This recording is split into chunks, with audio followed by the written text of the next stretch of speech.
네, 대통령 지지율은 지난주보다 3%포인트 상승했고 부정률은 2%포인트 하락하며 긍부정 평가가 뒤집힌 상황인데요.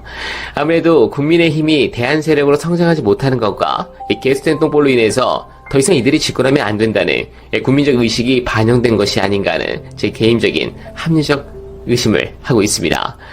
그 부분은 정당 지지율에서도 나왔는데요. 11월 둘째 주 현재 지지하는 정당은 더불어민주당 39%, 지지정당이 없는 무당층 30%, 국민의힘 18%, 정의당 7%, 국민의당과 열린민주당 각각 3%, 그 외 정당들의 합이 1%입니다. 지난주와 비교하면 국민의힘 지도가 2%포인트 하락, 정의당은 1%포인트 상승했고 무당층이 2%포인트 늘었는데요. 정책 성향별로 보면 진보층의 63%가 민주당, 보수층의 42%가 국민의힘을 지지한다고 밝혔습니다. 또한 중도층이 지지하는 정당은 민주당 36%, 국민의힘 16% 순이며 35%가 지지하는 정당을 답하지 않았습니다. 그러면서 열렬 무당층 비율은 20대에서 46%로 가장 많아 이 부분에 대한 집중적인 공략이 필요한 것으로 생각됩니다. 또한 대선 지지도 역시 발표가 된 상황인데요.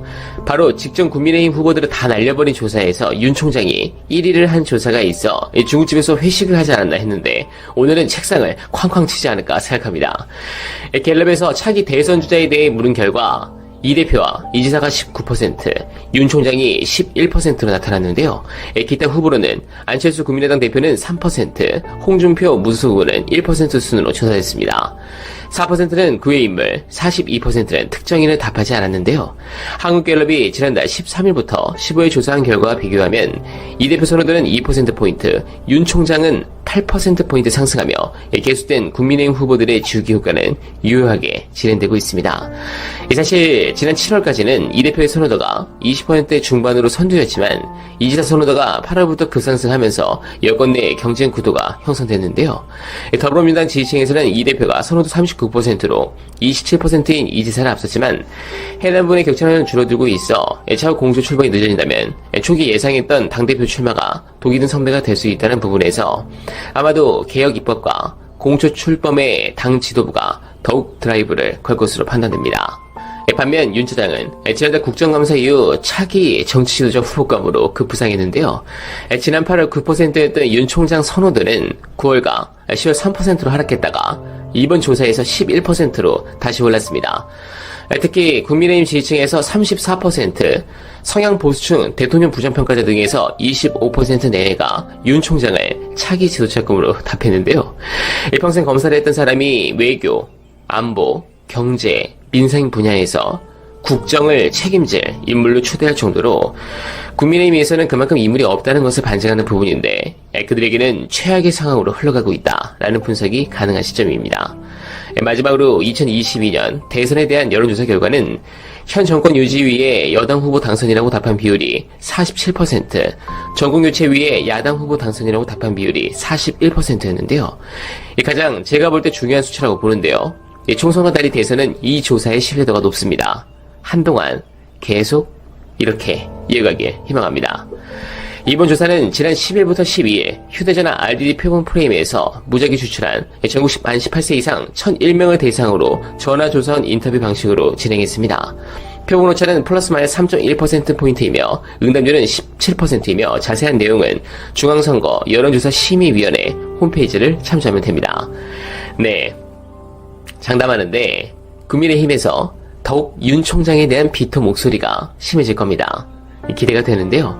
다만 문제가 있는 것은 예전 503호를 뽑았던 국민들, 물론 노년층도 있지만 젊은 사람들도 있죠.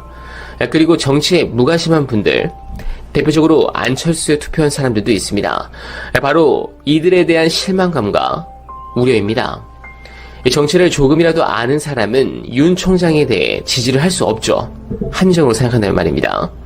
그런 의미에서 사실 답답한 것은 민주당이 아니라 아무것도 모르는 나팔세와 정치 무관심층의 국민입니다. 2014년 새누리당은 참담한 일을 저지르고 반성도 안 하며 폭식투쟁을 방관했죠. 그리고 민생 법안을 추진한다며 담배값을 2,000원 인상하고 자동차세를 인상하고 주민세를 인상하고 버스요금을 인상하고 건보료에 이자를 적용하며 상하수도 요금을 인상했습니다. 그리고 그 피해를 받은 노인들과 극빈층이 가장 지지를 많이 하는 정당이 국민의힘. 정말 아이러니하지 않을 수 없습니다. 정치적 의식이 없고 관심이 없는 국민은 자신에게 떡고물을 나눠줄 힘 있는 자를 인정하고 수용해버리는 것, 그리고 투표를 하는 것.